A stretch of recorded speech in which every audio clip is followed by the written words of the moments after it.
Tell me this story, Megan, because it is a remarkable, a truly, all jokes aside, remarkable thing that you did. Going like, yeah, I got some healthy organs if you want them. Well, okay, so a year ago this time, I honestly didn't really even know what your kidneys did. I mean, I knew, right? And I knew we had two.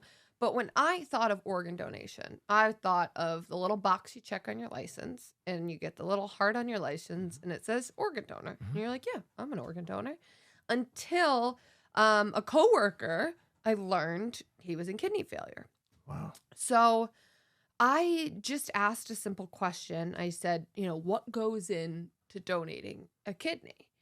And he told me, well, the surgery is laparoscopic. And I was like, what? It's a laparoscopic surgery? They don't even have to really cut you open to do this? No. 1 to 2 nights in the hospital, laparoscopic surgery. I was like, I'm okay. I could do that. That's not a big deal. So This is already a wild story because, like, most people, when they hear someone's a kidney failure, like, they have sympathy, but they're not like, well, if it's not a big deal, I'll give you mine if you want. Like, you're already ahead of the game. I had an aunt that died suddenly right before I got hired with WWE. And she got her prognosis, and there was nothing that anybody could do. We all knew her days are numbered. She's going to pass away. And watching my cousins go through that, and there was nothing anybody could do. You could send meals, you could send flowers, you could send prayers, but we all knew how this was going to end. And you're helpless, right? And life sort of stopped for my cousins and my uncle and really our family. But the hard part about it is life doesn't stop. It just keeps going. Now, the one positive about being an end-stage renal failure, somebody can help you, right? There is light at the end of the tunnel, where for my cousins, there wasn't. I mean, the it's not even light at the end of the tunnel because it was like, well, when this is over, it means that she's gone. Yeah, there's a finish line, but it's not great. Exactly. So after going through that and seeing what my cousins had went through, I was just like, man, for a family to be going through this, because when somebody gets sick, terminally ill, which end-stage renal failure is a terminal illness until you get a life-saving kidney, it affects everybody. Like, it affects your whole family, right? People can't work. They have to go on dialysis. People who have kids, you got to figure that whole equation out as well. So it really affects everybody. And it's like, I could take that away, that stress, that pain, that suffering away from a family. And all I got to do is one laparoscopic surgery, Couple of nights. 1 to 2 nights in the hospital, and I'm going to live a pretty normal life. So I was interested. As soon as I learned laparoscopic surgery, 1 to 2 nights in the hospital, and then my next 2 questions were, if I do this, can I have kids someday? And then the answer was yes. And then the next question was, if I do this, can I run marathons? Because that's my passion, that's my hobby, that's my thing that keeps me sane, I think. But that's my thing. So if that got taken away from me, it would have been really a difficult decision. And the answers to all those questions were yes. So I went home that weekend and I went on kidney.org.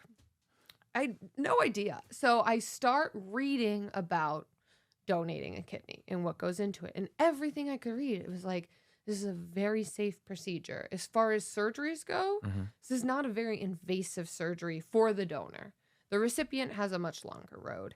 And I just kept thinking, we have 2 kidneys. We only need one. I believe we're all here to help each other out. I think that's why we're here on this earth, to learn from each other, to help each other, to support each other. Because life's hard, right? It's really hard. So I read about it, and there was nothing I could see that would really deter me from doing this. I was like, I have taken good care of myself. I know I'm in good health. And I also know the doctors won't allow me to do this unless I am totally a perfect candidate and that it's not going to affect my health long term. So I called up my coworker and I said, look, if you need somebody to test, I will gladly test for you. And at this point, I was like, I want to donate my kidney. I was fascinated by the process and I wanted to do it. So I drove to the hospital, got a simple blood test, 2 blood tests, blood typing and tissue typing. And when you're donating a kidney to somebody, the positive or negative with your blood doesn't matter. It's just the type. So I learned that my blood type and this coworker's blood type, we were not a match. However, this coworker did have another person who was a match, which is great. Gonna get the kidney. Everything is going to be good. And I was thrilled for him that he got that news that he was going to be good. But what I didn't expect was when I got the call and they said, hey, you're not a match for him. And they already found a match. But thank you so much for testing. I had this like pit in my stomach. I was like, ah. So because you were ready for it. You were like, I'm going to do this. And I know donating an organ, much like your situation where you're interviewing the Usos, is not about Sam. So me donating this organ was not about Megan. I was just thinking, I know you donated this kidney, but one time I did interview the Usos, so I totally get it. But I was like, it's not about Megan. This is about the person that you're giving to and about the receiving. But at the same time, it is emotional for the donor as well. So it is about me. It is my kidney. And you also like want to help. Yeah. You figured out this way. I can help. I want to help. And when someone says your help isn't needed, it's almost like, well, I'm ready to help. Like, what are we doing? Well, can you find something for me to do? Like, what? I'm here. And I had read so much about it that now I was like an online kidney expert, right?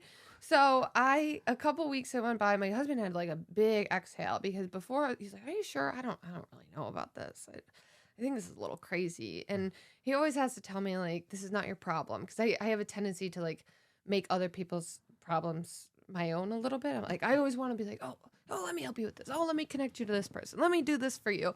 And sometimes I have to step back and be like, just stay out of it. Stay in your own lane. But with this kidney thing, I was all in. And a couple weeks had gone by, and I'm on a group thread with my old coworkers from the Patriots. And everybody was just, going back and forth, busting each other's balls. And somebody had said that they had kidney stones and that they were having a procedure to remove the kidney stones. And everybody was giving him a hard time. Not like, I know it sounds bad, but it was more in like a playful way. We were wishing him well. Yes. We were all friends. And I just said, hey, if you ever, and I was sort of being sarcastic.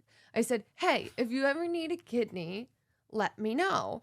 And I sent... I'm trying to give up this kidney. I sent the Oprah gif. You get a kidney. You get a kidney. You get a kidney. And so my husband's in the other room. We used to work together at the Patriots. So he's on this chat. And he's like, are you dying to get rid of this thing? Like, what is your problem? And I'm like, I don't know. It just kidney, whatever, keeps recurring in my life. So I don't. If she needs it, I already tested. I'm like ready to go tomorrow. Like, let's go. Right. So the next thing, my phone rings and it's my old boss. And he says, my maiden name is O'Brien, so he calls me MOB. He says, MOB, I need that kidney. And I said, Dave, what do you need a kidney for? He said, I need that kidney. Are you being serious? I said, yeah, I'm being dead serious. Why? He said, Margaret, my wife, is in kidney failure and she needs a kidney. And I said, put her on the phone right now. And so I said, Margaret, I'm so sorry to hear that you're in kidney failure. I actually just tested to donate a kidney to a coworker. I would love to help you. What blood type are you? And she said, I'm O. And I said, I'm B, but I read about this program through the National Kidney Registry, where if you're not a match for your intended recipient, they have something called the voucher program where you can give on behalf of somebody and start a chain reaction that allows for other people who are a better match for you to get kidneys. And in return, the person you donated on behalf of gets your voucher and then they can get a kidney. Wow. So like, if you donate your kidney, somebody who needs it will get it, and then the person who you intended it for kind of gets bumped up to the top of the list so that if a kidney that matches them comes up, that counts for yours. Yes. It'll go to them. Yes. So the list, I put that in air quote because that's the list that you hear about when you're diagnosed with end-stage renal failure, is the deceased donor list. So that's what we talked about before with your license, right? The deceased donor list is 5 to 7 years long. Wow. Depending on what state you're in, depending on your blood type. So it's a really long time. And a lot of people are on that list with not a lot of hope. Mm-hmm. Now, through National Kidney Registry and through the voucher program, it sort of allows for people like maybe they don't have any family members that can donate, but they have somebody else who's willing and they're not a match. So it allows for chain reactions to start and actually allows for more people to get kidneys. Totally, because So- maybe you wouldn't have donated to begin with if it wasn't. You'd wait until somebody else needed it, but now that person who can use yours can get yours and the person you intended. And it can be a better match, too. Yes. So they're trying to match me with someone that my kidney is the perfect match for. And this person could have been waiting for a very long time. So I told Margaret about this program. And I said, look, it takes a little longer. If you guys find somebody who's I won't be offended. At this point, I had already prepared myself for this not happening because I went through that already. I said, I won't be offended, but I will start testing for you. And she was like, oh my gosh, thank you so much. But they were continuing to look because a lot of things can come up when you're testing to donate your kidney. I mean, you learn a lot about yourself. So I had to do a series of tests. I had to do a urine collection. I had to do a ton of different blood work. I went to Mass General Hospital, which was her hospital. They did imaging of my kidneys. They did ultrasounds. They did a chest x-ray. Really work you up to make sure that there is nothing that could possibly come up in your life where you might need your other kidney. So I got the news in April that I was thumbs up. I was a candidate to donate. And then we had the WWE show in London, Money in the Bank. So they didn't want me going abroad after surgery. So we scheduled the surgery for after London and we were good to go. And so July 12th came and I went in and donated my kidney. My kidney actually got on a plane from Boston and it flew to Los Angeles. Wow. And it was transplanted into a man named Joseph. He is 44 years old. I didn't know his name until about 4 weeks after surgery. It was just going to a stranger, and I didn't even know where it was going. It was getting on a plane and see you later. I wrote him a letter, and then we were able to connect through that. But Joseph's mother donated on behalf of him. So then as soon as Joseph got my kidney, his mom's kidney went to somebody else. Wow. And then that person got a kidney, and they had somebody donate on behalf of them. So as soon as that person got a kidney, the chain kept moving. Of course, because if you're a human being, it's like if somebody does that for you, you're like, well, I'm 100% paying this forward if I'm at all capable of doing that. And that's how more people end up getting these kidneys. So 4 people on that day got a kidney. Wow. But the chain reaction goes a little bit further because that deceased donor list that we talked about, all of those people were on the deceased donor list. So now they're off the deceased donor list and more people get moved up. And so as soon as I donated my kidney, it was out of my body, Margaret becomes what they call activated in the system. So she's ready to go. And they, through National Kidney Registry, if you ever go to NKR, it's unbelievable. Their office building is in New York, and they have all of these TVs with plane trackers because they're tracking all the organs. Wow. And the screen will turn like yellow if the organ is on a plane and the plane's starting to get delayed because they have to get those things out, right? I mean, they don't. Yeah, I guess.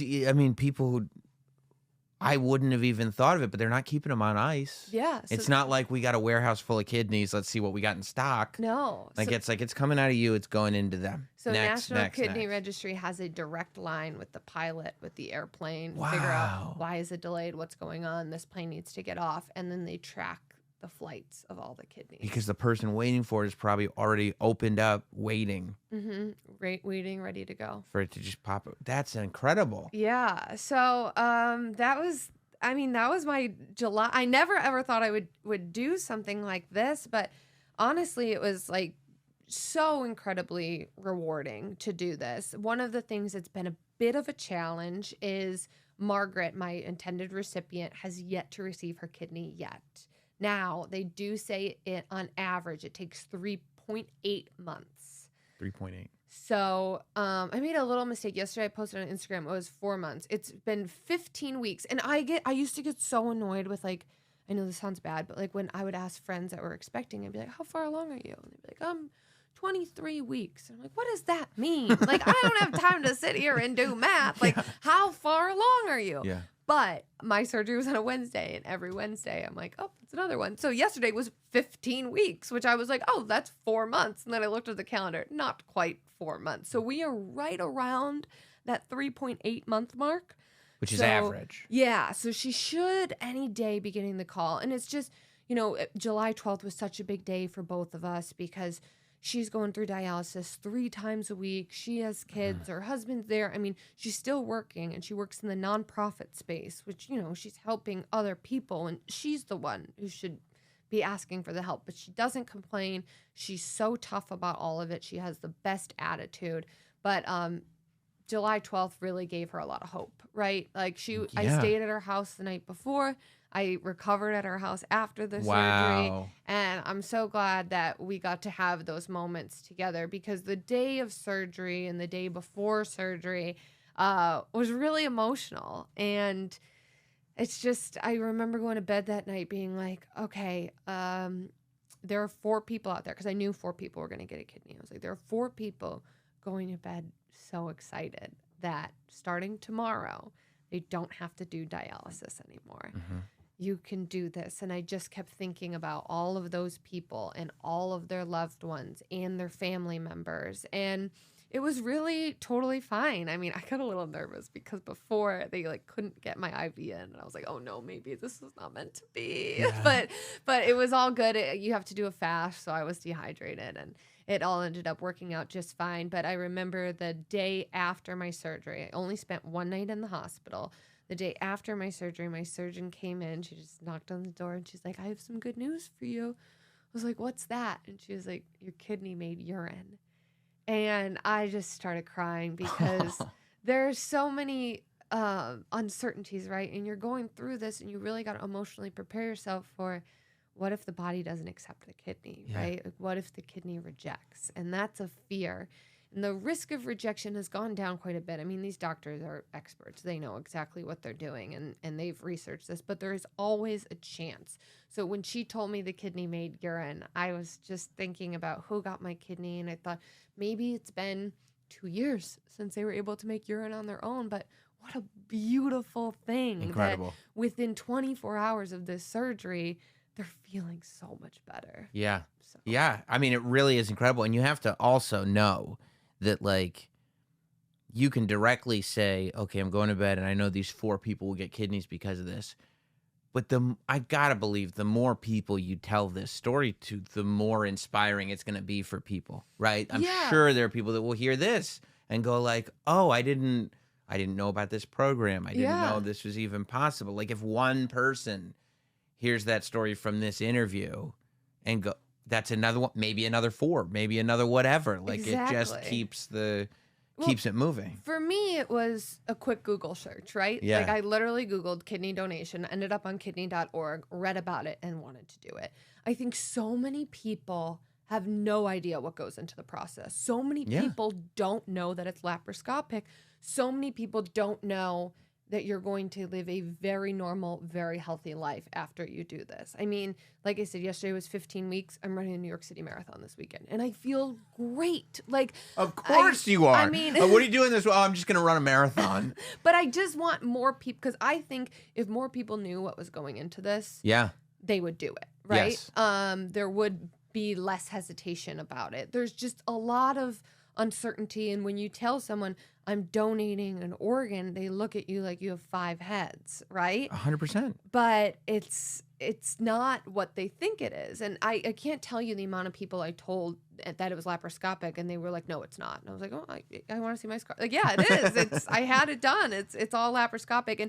And I've followed the hashtag now, hashtag kidney donor, hashtag donate life. I follow all of these things on social media, because before my surgery, I was like, I'm not sure if I want to share it. I really thought this. And Margaret had said to me, after I get my kidney, I want my life's mission to be to educate people about kidneys. So I think we should do some media. And I was like, I don't know about this, Margaret. And I think part of me was nervous because we still hadn't done it yet. And I'd kind of gone through this emotional process before, and then it didn't work out, and I didn't want to put it out there unless I knew it was going to happen. Mm-hmm. And I also didn't want to put it out there for attention. But what I kept coming back to was if one person reads your story and Google's kidney donation, just like you did, Megan, we could change a lot of people's lives. So I know I post about it quite a bit, but it's not about me. It's about educating the other people. And I actually have been able to connect with so many wonderful people who are either waiting to get a kidney or looking for a kidney or have received a kidney. I'm going to pull up his name right now. There's someone in our wrestling community right now. I connected him with National Kidney Registry the other day, and he launched his website. He's looking for a kidney. His name is Chris Riddle, and a huge wrestling fan, wrestling supporter. He's on dialysis, and we were able to connect via social media. I connected him with National Kidney Registry. They helped him set a website to kind of spread awareness about this, and it's just I just want more people to know about it because it's not nearly as scary, and you're going to be fine is what I want people to know.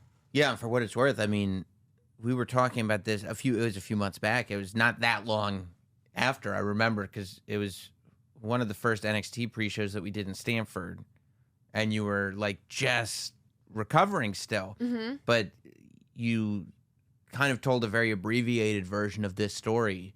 And I do what I do sometimes, which is kind of stopped listening because I knew immediately. I was like, you got to talk about this on the podcast. Like immediately, because that's what I do. When I know, I'm like, this story is incredible. Thank you. I stopped listening because I'm like, no, we got to have this story where like people can hear it, and because it is, and I do think that it is such a valuable thing that not only is the thing that you did directly making, this incredible impact on people and families directly, but also like I had no idea, right? Just hearing you talk about from my perspective, I was like, wow, like I didn't know that it was that easy, but I also didn't know that there was even this, I had no idea about any of it. Yeah. It had never occurred to me, right? And I think that a lot of people are like that, and it's a really valuable story. Yeah, you know? I see on social media all the time. Like I said, I follow those hashtags, but one of the reasons I follow them is because I want to educate others about what's going on. I see a lot of posts where people are like, I'm looking for a kidney, I'm blood type, whatever, and I need a match. And I'll comment on it. Hey, have you heard about National Kidney Registry's voucher program? Because then they're like, oh my gosh, that's a game changer, right? Like, yes. Say you're somebody who needs a kidney, and you don't have a large family, and you don't have people to donate to you, but you have a brother who's not a match and is willing to do it. Okay, how's that going to work? Well, we can do it through this voucher program. That changes so many lives. And like you said, the families, that's what really did it for me. I didn't hear from my recipient until 4 weeks after the surgery. I wrote him almost immediately. I didn't know who it was at the time, but I just wrote a letter and kind of told him about myself. And when it was right around the time I was starting to kind of question myself, because everybody I told that I did this either looked at me like I was crazy or would say, oh my God, you're a hero. Yeah. And I don't think either one is really true. Like, I didn't do this to be a hero. I did this because I believe it's what we're here to do. I believe we're here to help people. And really, it was like no sweat off my back, right? Like, I was out of work. I went back for the 12th day. On day 12, I went back. So I didn't miss a SmackDown or anything. I just kind of scheduled it where it was going to work out that way, and I wasn't going to have to miss anything. And then I had to stop running for 4 weeks. But other than that, it was really just like a minor inconvenience more than I didn't do this to be heroic. I just did this to help others. And when I finally got the letter from Joseph, I was driving in my car and I was like, am I nuts? Like, everybody thinks I'm like, nobody understands like why I really did this. And I looked at my phone and I had this email. I'm like, oh my God, I needed this. I really needed this. And we started going back and forth via email, and he actually sent me 2 pictures. He sent me one picture of him with his daughter, and then he sent me a picture of him with his entire family, brothers, sisters, aunts, uncles, mom, dad. And that picture made me really tear up because I'm looking at this photo and much like, my aunt who had passed away, and I wish to this day there was something we could have done to save her. And looking at that picture, like, oh my gosh, everybody in this photo knows who I am, and everybody in this photo is impacted by what I did. Mm-hmm. And they're all going to get to have Joseph in their life for so much longer because of that. And that's what I needed at that moment. I needed that because there were some moments where I was just like, are you sure that was the right thing? Obviously you can't undo it, but I was like, I don't know. Should I have done that? But it's just, I can't wait to meet him someday. I hope to get out to LA and we could have that time together. And